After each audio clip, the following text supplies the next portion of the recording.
কেমন আছো? ভালো আছো? তুমি ভাত খাবে? ভাত খাবে? তুমি ভাত খাবে? আর কয়েকদিন পরে? এখন তো দেব না, আর মাত্র কয়েকদিন পরে। হ্যাঁ তো, হ্যাঁ হ্যাঁ হ্যাঁ, আর কয়েকটা দিন পরে।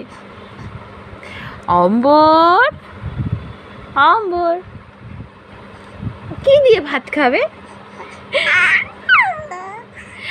আম দিয়ে, না মাছ দিয়ে, সবজি দিয়ে?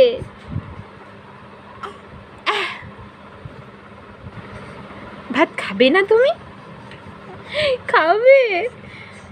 তুমি ভাত খাবে? আছো আছো আছো, বাবা তুমি তাড়াতাড়ি ভাত খাবে। বাবা বাবা বাবা, বাবা বাবা বাবা।